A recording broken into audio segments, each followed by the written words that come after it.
Guys cruel gaming, it's Kabya ও Bangladesh top 1 সহ total 18 জন ভিভাজ YouTuber নিয়ে কিন্তু বর্তমানে গেমের মধ্যে একটা টুর্নামেন্টের আয়োজন করা হয়েছে, যেটার নাম কিনা রোড টু গ্লোরি। এন্ড একটা মজার বিষয় হলো যে এই রোড টু গ্লোরি টুর্নামেন্টটা কিন্তু আদার্স অফিসিয়াল টুর্নামেন্ট গুলো থেকে পুরোটাই আলাদা, কেননা এইবারে প্রতিটা দলে থাকবে 2টা করে ভিভাজ প্লেয়ার আর বাকি 2জন থাকবে স্পোর্টস প্লেয়ার। তো এখন তোমরা এই ভিডিওর মাধ্যমে জানতে চলেছো এবারে রোড টু গ্লোরিতে যে 18 জন ইউটিউবার স্লট পাইলো তাদের কোন টিমে কোন ভিভাজ ইউটিউবার খেলতেছে এন্ড তারা এই স্পোর্টস টিম হিসেবে কোন টিমটাকে সিলেক্ট করলো। আর হ্যাঁ গাইস, এবারে রোড টু গ্লোরি টুর্নামেন্টে কিন্তু তোমাদের ভাই হার্টেড হারমান মানে আমি নিজেই খেলতেছি, তো আমি কোন ইউটিউবারের হয়ে খেলবো সেটা কিন্তু তোমাদেরকে একটু পরেই জানাই দিব। এন্ড বর্তমানে দেখতেছি যে এই টপিক নিয়ে অনেকে ভিডিও বানাইতেছে, বাট তার মধ্যে বেশিরভাগটাই গাইস ভুল ইনফরমেশন দিয়ে ভিডিও বানাচ্ছে যে অমুক ইউটিউবারের এই খেলতেছে ও খেলতেছে, মানে হাবি যাবে এক অবস্থা। তবে হ্যাঁ, তোমরা কিন্তু আমার কাছ থেকে 100% সঠিক নিউজটাই পাবা, কেননা আমি নিজেই এই টুর্নামেন্টটা খেলতেছি। তাই চলো এখন দেখে নেওয়া যাক যে কোন ইউটিউবার কোন স্পোর্টস টিম নিয়ে খেলতেছে। তবে হ্যাঁ গাইস, তার আগে তোমরা যারা এখনো এই ভিডিওতে লাইক করো নাই তারা মনে করে এখনই লাইকটা করে দাও। আর হ্যাঁ, তোমাদের মধ্যে অনেকেই কিন্তু আমার সাথে গেমে অ্যাড হতে চাও, তো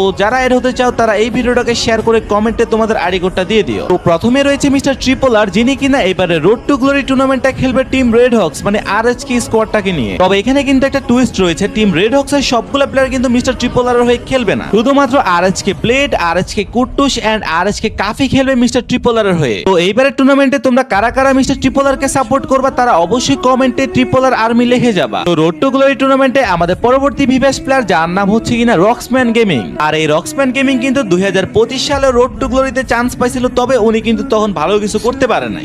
কিন্তু গাইস, এইবারে রোড টু গ্লোরি টুর্নামেন্টে রক্সম্যান গেমিং কিন্তু টিম রেড হক্স এর 2টা অন্যতম প্লেয়ার আরএচকে নিজাত এবং আরএচকে রাহাতকে নিয়ে খেলবে। তাই আশা করা যায় যে এবারের টুর্নামেন্টে আমরা রক্সম্যান গেমিং এর থেকে ভালো কিছুই পাবো। আর হ্যাঁ, রক্সম্যান গেমিং এর টিমে কিন্তু ভিভাস প্লেয়ার আনশু ওয়াইটি কে তোমরা দেখতে পারবা। যাই হোক গাইস, এখন কিন্তু ফাইনালি তোমরা জানতে চলেছো যে আমরা কোন ভিভাস ইউটিউবার হয়ে খেলবো। আর আগে গাইস, তোমরা যারা জানো না স্পোর্টসে আমরা কেমন খেলি তাদের জন্য আমি ছোট্ট করে নিজেদেরকে পরিচয় করাই দিই। এখানে তোমরা ফ্রি ফায়ার ওয়ার্ল্ড সিরিজ 2025 এ পয়েন্ট টেবিলে যে টপ স্কোরটাকে দেখতে পারতেছো মানে টিম ডিকে, এটাই হচ্ছে আমার স্পোর্টস টিম, যেখানে কিনা আমি আইজিএল এবং স্নাইপার রোলটা প্লে করি। যাই হোক গাইস, এবারের ফ্রি ফায়ারের রোড টু গ্লোরি 2026 টুর্নামেন্টটা আমরা খেলতে যাচ্ছি ক্রুল গেমিং এর হয়ে। তবে এখানে একটা টুইস্ট হচ্ছে, অন্যান্য ভিভাস ইউটিউবারদের মতো ক্রুল গেমিং এর টিমটা কিন্তু কোনো ডেডিকেটেড স্পোর্টস টিমকে নিয়ে বানানো হয় নাই। মানে স্কোয়াডটা যেহেতু ক্রুল গেমিং আমাকে বানাইতে বলছিল, যে কারণে আমি কিন্তু আমার টিম থেকে শুধুমাত্র জেরো ফায়ারকে নিয়েছিলাম এবং আদার্স একটা স্কোয়াড মানে 2xd থেকে 2xd আবানকে নিয়েছিলাম। আবান খেলবে ক্রুল গেমিং মানে আমাদের টিমের ফার্স্ট আসার হয়ে। আর তোমরা যারা আবানকে চিনো না, চলো আবানকে পরিচয় করে দিই তোমাদের সাথে। স্ক্রিনের উপর এখন তোমরা যে এমবিপির ব্যানারটা দেখতে পারতেছো, এটা হচ্ছে মূলত